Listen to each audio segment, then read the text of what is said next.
के सामने किसी काम को अधूरा छोड़ के चला जाए तो उनके बच्चों की जिम्मेदारी बनती है नहीं बनती है कि उनके अधूरे काम को पूरा करें। मुझे दोनों हाथ उठा के बताओ कि इस काम को पूरा करने में मेरी मदद करोगे नहीं करोगे? तो आओ फिर मेरी बातों पर गौर कर। मैं आपको विश्वास दिलाता हूं किसान भाइयों, अगर आपने मेरे हाथों को मजबूत करा और भाई गाइड को जो ताकत देने में काम करी, जो मील पहचानी देगी उस मील पे ताला लगा दिया जाएगा जब तक आपके पैसे नहीं मिलेंगे। और आप जानते हैं मेरे यहाँ भिलाई मिल के लोग देरी कर रहे थे। मैंने परसों तक जब मीटिंग हुई तो जिलाधिकारी ने कहा कि भिलाई मिल वालों को उठा के समझा देना, मुझे उनसे कुछ नहीं चाहिए, लेकिन अगर किसानों को पैसे नहीं मिलेंगे तो मील नहीं चलेगी।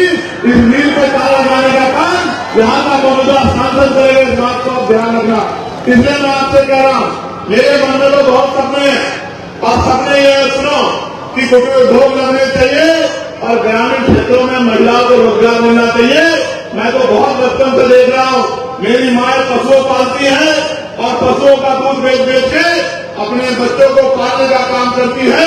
पूरी जिंदगी उनकी इसी में बीत जाती है, या वो कोयलों पे काम करती है, या वो भट्टों पे काम करती है, या फैक्ट्रियों में जाकर सर से ईंटें उठाती है। आज तक भी देश में महिलाओं को सम्मान की जिंदगी दिलाने का काम सरकार ने नहीं किया। आप किसी क्षेत्र का मामला उठा के देख लो, बहन बेटियों पर जिस तरह का जुल्म हो रहा है, कानून व्यवस्था के बैठे लोग उस तरह से बहन बेटियों के सम्मान की सुरक्षा नहीं कर पा रहे हैं। इसलिए मैं तो चाहता हूँ कुटीर उद्योग लगे ब्लॉक स्तर पर और महिलाओं को घर पे रोजगार मिलने का काम हो, सम्मान की जिंदगी मिले और 15-20 हजार रुपए का रोजगार मिले। और जो पढ़े लिखे नौजवान हैं उनको अगर सरकार नौकरी नहीं दे सकती तो जब तक वो बेरोजगार है बेरोजगारी भत्ता दिलाने का काम करे और साथ साथ इंडस्ट्रियल एरिया लग के उद्योग धंधे लग के हजारों नौजवानों को जिलों में नौकरी मिलने का काम हो। जिन माँ बाप ने अपना पेट काट के जो है उनको पढ़ाने का काम किया, इस उम्मीद से कल मेरी लाठी बनेगा उन माँ बाप को भी कुछ सुकून मिले। मैं तो गरीब परिवार से आता हूं और हमारे नेता बैठे हैं, मैं कहूंगा कि वो गौर करें। ये आपकी जिंदगी का मामला बता रहा, मैं झूठ तो नहीं बोल रहा हूं।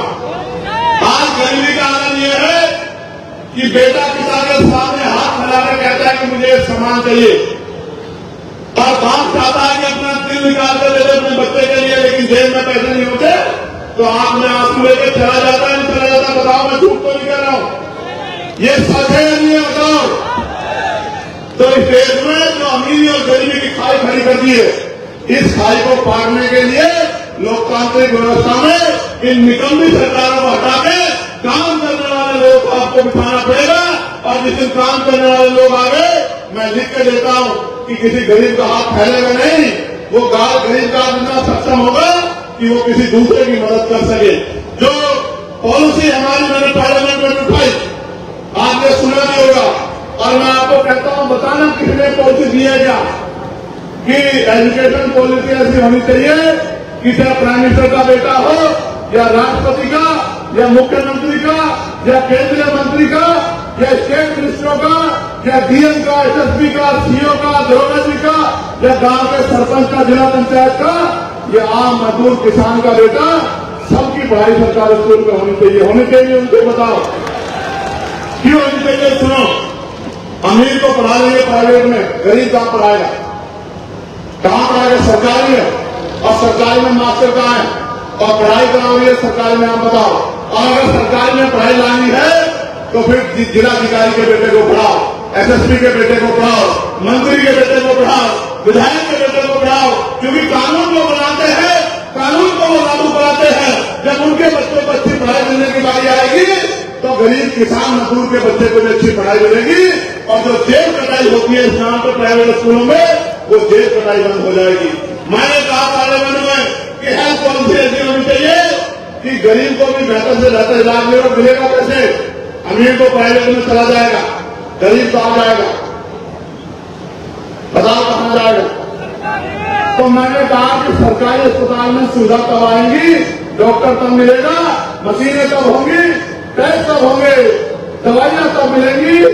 जब जिलाधिकारी का बेटा, उप जिलाधिकारी का बेटा, बीडीओ का बेटा, सीडीओ का बेटा जब विधायक का बेटा, मंत्री का बेटा, और खुद बीमार होने पे ये सब लोग, उनके परिवार के लोग, और मुख्यमंत्री हो, उप मुख्यमंत्री हो, या मिनिस्टर हो, या प्रमुख सचिव हो, या डीजीपी हो, जितने भी अधिकारी कर्मचारी हैं, जितने नेता संवैधानिक पदों पर सरकारी मान्यता लेते हैं, गांव के सरपंच से लेके और राष्ट्र तक सबका इलाज सरकारी अस्पताल में होना चाहिए। जब एक बेड पे किसान लेता होगा और दूसरे बेड पे जिले के जिलाधिकारी लेते होंगे या एसएसपी लेते होंगे, बताओ अच्छा इलाज होगा नहीं होगा? बताओ होगा नहीं होगा? बताओ। और आज जो प्राइवेट में जाके जेब कटाई होती है, बंद होगी नहीं होगी? आपके जीवन में बदलाव होगा नहीं होगा? तो मैं तो कोशिश करता कि ऐसी पॉलिसियां बने। मैंने एक मांग उठाई थी 29 जुलाई को, आप ऑन रिकॉर्ड पढ़ लेना कि पार्लियामेंट में जाने के बाद हमने क्या प्रयास किए हैं। मैंने मांग उठाई थी कि न्यूनतम वेतन 700 रुपए होना चाहिए। 300-400 रुपए की मजदूरी में गरीब अपने बच्चों का पेट नहीं पाल सकता, महंगाई इतनी बढ़ गई है। तो सरकार को न्यूनतम मजदूरी जो है अभी 10-12 दिन पहले वो बढ़ाकर 783 रुपए करनी पड़ी और अक्टूबर के 1 माह से 1 तारीख से वो लागू हुई। ये किया हमने पार्लियामेंट में जाके। और साथ साथ ये जो हमारे पुलिस के भाई हैं उत्तर प्रदेश के, इनको 12 घंटे, 14 घंटे, 16 घंटे ड्यूटी करनी पड़ती है। मैंने इनके लिए भी मांग उठाई कि इनको 8 घंटे की जो है ड्यूटी होनी चाहिए और सप्ताह में 1 दिन इनको छुट्टी होनी चाहिए और वोटर स्कीम से इनको जो है बाहर करना चाहिए। इनकी वेतन विषमता दूर होनी चाहिए इनको भी, क्योंकि ये भी जनता की सेवा के लिए है, तो इनकी परेशानियों को भी सरकारों को सुनना चाहिए। मैंने होमगार्ड के भाइयों को वेतन बढ़ाने की मांग उठाई। मैंने आशा, आंगनबाड़ी, भोजन माता जो है जिनको 2-4-6 हजार रुपए मिलते हैं, उनका वेतन 21,000 रुपए मिनिमम होना चाहिए। इस बात की मांग भी मैंने उठाई। और जो ग्राम में सेवक है, इनको ग्राम रोजगार सेवक कहते हैं। इनका एक पत्र भी मेरे पास आया है, जिनको ग्राम प्रहरी कहते हैं, चौकीदार कहते हैं। इनकी वेतन वृद्धि हो, इनको भी न्यूनतम 20,000 रुपए वेतन मिले, इसकी मांग भी मैंने पार्लियामेंट में उठाने का काम किया। पार्लियामेंट में तो मैं मांग को जोर शोर से उठाया, लेकिन असेंबली में कौन उठाएगा? मैं असेंबली का हिस्सा नहीं हूं। असेंबली में वो उठाएगा जिसको आप चुन के अपनी वोट से विधानसभा में भेजने का काम करोगे। मजदूरों के बच्चों को अच्छी पढ़ाई मिले, गरीबों के बच्चों को अच्छी पढ़ाई मिले, पढ़े लिखे नौजवानों को रोजगार मिले, कौन उठाएगा? जिसको आप चुन के भेजोगे। आपको तो मौका जल्दी आ गया है, वरना लोगों के पास तो 2027 में आएगा। मैं आपको कहना चाहता हूं, क्या मेरे काम में कमी है? दोनों हाथ उठा के बताओ, मेरे काम में कमी है? कोई ऐसी एक मांग बताओ जिसपे आपके लिए लड़ता नहीं।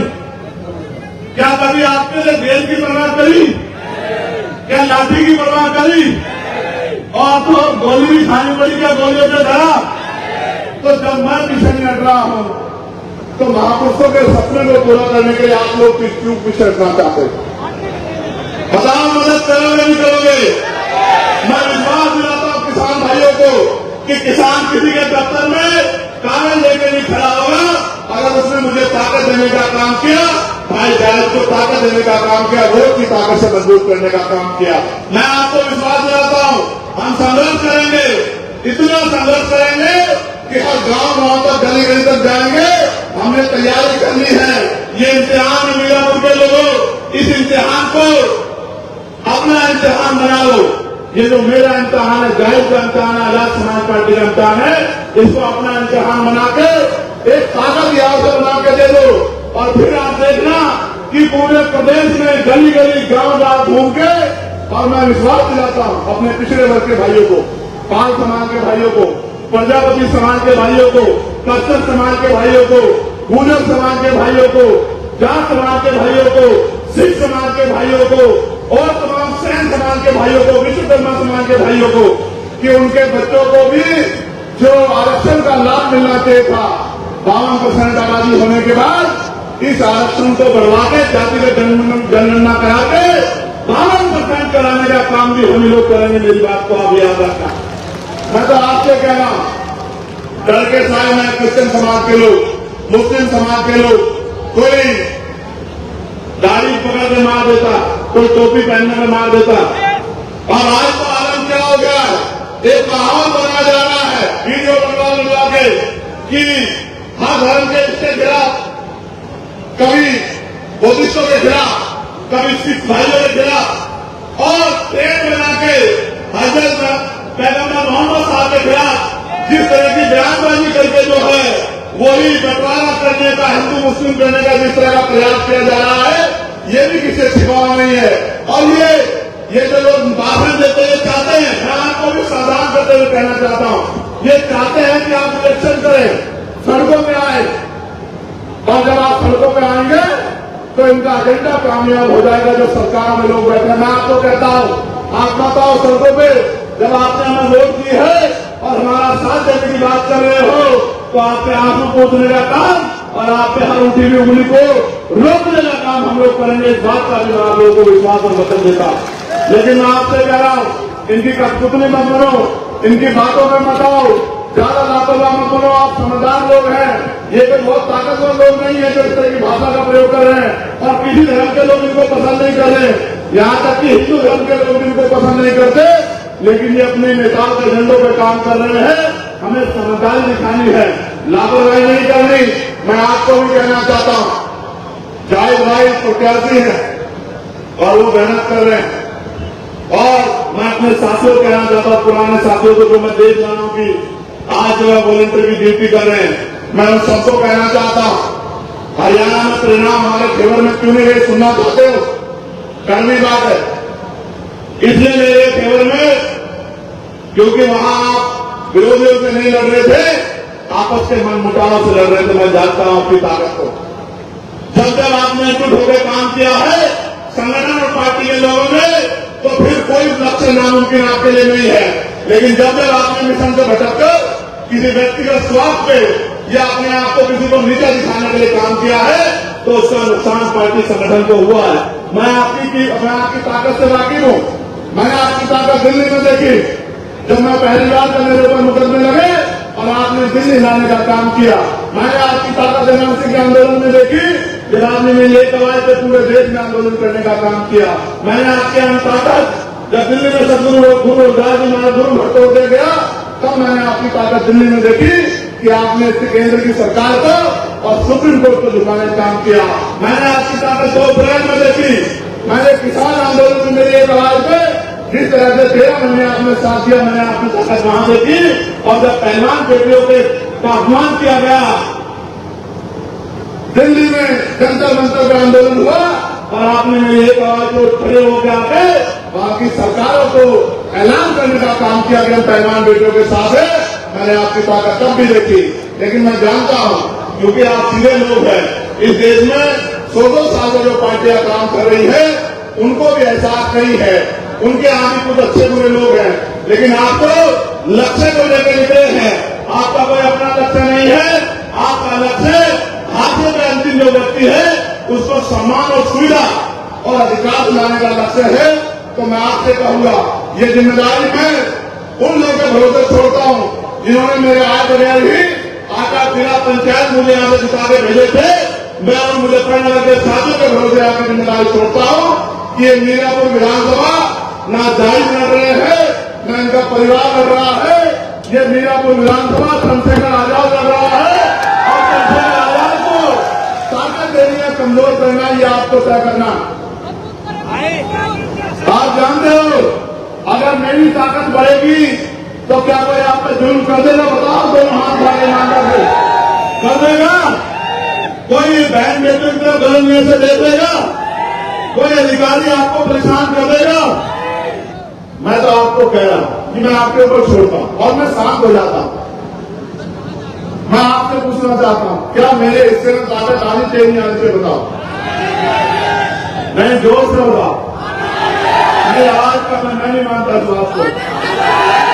मैं एकजुट होकर बताओ, आनी चाहिए? आनी चाहिए? क्या मीरापुर हमारे हिस्से में आनी चाहिए? आनी चाहिए? तो आप जाहिद की इंतजार करोगे, अपने आप जाहिद बन के काम करोगे? बताओ। अब सिर्फ जाहिद बन के नहीं, मुजाहिद बन के काम करना कि हमें जो है इस लड़ाई को जीतना। कर दोगे नहीं कर दोगे? और एक भाईचारा बना लोगे नहीं बना लोगे? और जब जैसे आपकी ताकत आज बनी है, आप देखना बहुत सारे लोगों को नींद नहीं आएगी, नींद नहीं आएगी और वो लग जाएंगे कि कोई झगड़ा हो जाए, कोई विवाद हो जाए। तो मैं आपको धैर्य रखने के लिए भी कहूंगा, समझदार दिखाने के लिए कहूंगा, 2 कदम पीछे हटने के लिए कहूंगा, लेकिन इसलिए कि लोगों का भला करना, इसलिए पीछे हटने कहूंगा। लेकिन ये आपसे कहूंगा कि अब आपके कंधों पर जिम्मेदारी है। कौन कहता है नौजवान कमजोर होता है? कौन कहता है? शहीद आजम सरदार प्रताप सिंह सराभा 19 साल के थे जब उन्होंने देश की आजादी के लिए बलिदान दिया था, अंग्रेजों के सामने घुटने नहीं टेके, शहादत स्वीकार की थी। शहीद आजम सरदार भगत सिंह 23 साल के थे जब उन्होंने हंसते हंसते फांसी का फंदा चुमा था। और शहीद आजम संत शहीद शिरोमणि उधम सिंह जी, जिन्होंने जनरल ओडवाल को लंदन में जाकर सबक सिखाने का काम किया था। कौन कहता नौजवान कमजोर होता है? नौजवान जो है निर्माण नहीं कर सकता।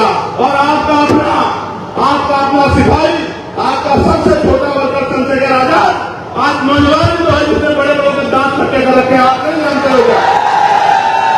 बताओ पार्लियामेंट में आपके कार्यकर्ता ज्यादा मजबूती से कोई आवाज उठाता है क्या आपकी? बताओ, लीडर होकर आवाज उठाता हूं, नहीं उठाता हूं? तो मैं फिर आपसे कह रहा हूं, एक बार साथ दिया तो आपकी एक ताकत बनी। अब उत्तर प्रदेश में लक्ष्य बना लो, और कुछ पार्टियां तो आपको हराने के लिए लड़ेंगी। याद रखना मेरी बात, वो भाजपा से नहीं लड़ेगी जिसका से चुनाव होगा, या सीधा सीधा चुनाव भाजपा से होगा। ये बात तो मेरी याद रखना और हौसले बुलंद रखना, क्योंकि वो शाम दाम दंड भेद और मशीनरी पुलिस सबका प्रयोग करेंगे। डर तो नहीं जाओगे? पहले तो तुम मेरे बहादुर शेर हो, तुम डरने वाले लोग नहीं हो, मैं जानता हूं इस बात को। और ये तो तुमने हथौड़ी में भी करके दिखाया था, मैं नहीं जानता इस बात को कि बड़े बड़े लोगों को भूत लगाने का काम किया था। लेकिन मैं आपसे कह रहा हूं, अगर ताकत नहीं बनाओगे तो सड़कों में नारे लगाते रह जाओगे, और ताकत बनाओगे तो फिर आपके लिए क्षेत्रों में काम करा पाओगे। पॉलिसी बनाने के भी कानून असेंबली में बनेंगे, लखनऊ में, मीरापुर में नहीं बनेंगे। मीरापुर के लोग तो वोट की ताकत देके भेज सकते हैं। मैं एक और बात आपसे जानना चाहता, जब आप 100 रुपए का सामान खरीदते हैं, जब आप 100 रुपए का सामान खरीदते हैं तो सामान को चेक करते हो नहीं करते हो? करते हो नहीं करते हो? ये देखते हैं सामान पूरा है या नहीं है, ये देखते हो कि एक्सपायर तो नहीं होगा सामान, देखते हो ना। और जिसको वोट देते हो 5 साल आपकी गले में नहीं दिखाई देता, फिर कुछ सोचते हो नहीं सोचते हो? कब तक ठगे जाते रहोगे? कब तक ठगे जाते रहोगे? जब 10 रुपए के 100 रुपए के सामान पर सोचते हो तो बाबा साहब अम्बेडकर की कुर्बानियों से मिली, 4 बच्चों की कुर्बानियों से मिली वोट को देने जाओगे तो इस बात सोच लोगे नहीं सोच लोगे? पक्का?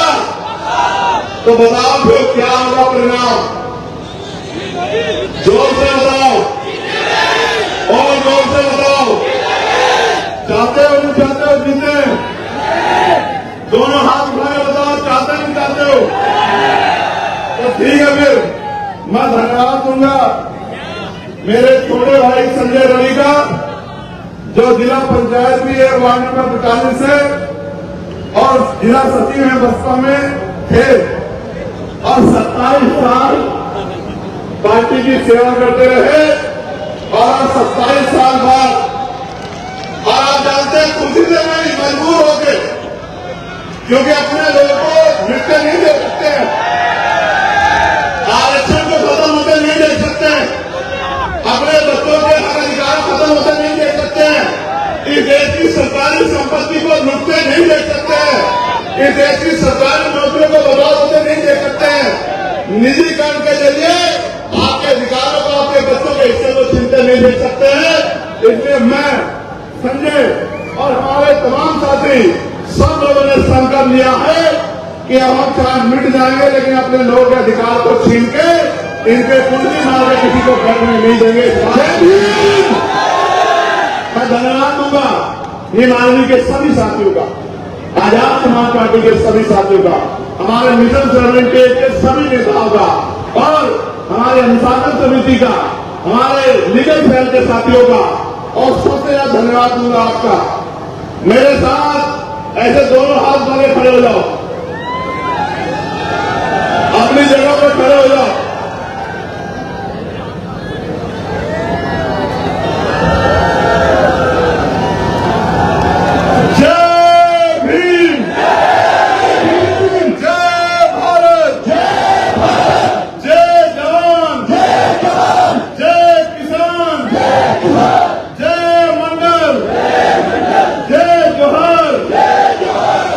मीरापुर की जनता जिंदाबाद, जिंदाबाद जिंदाबाद मीरापुर की माता बहने महान जनता जिंदाबाद, जिंदाबाद जिंदाबाद अच्छा मेरे साथ रहोगे तो जिंदाबाद रहोगे, जिंदाबाद जिंदाबाद।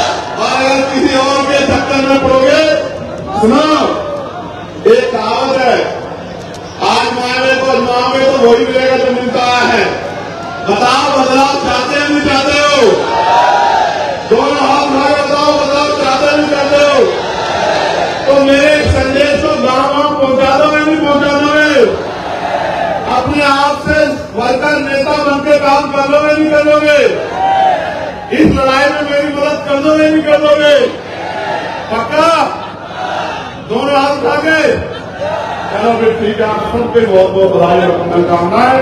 और आज के सफल कार्यक्रम के लिए जिला कमेटी का, मंडल प्रदेश कमेटी का, दोनों संगठनों की और हमारे सभी नेताओं का बहुत बहुत धन्यवाद। जय हिंद जय भारत।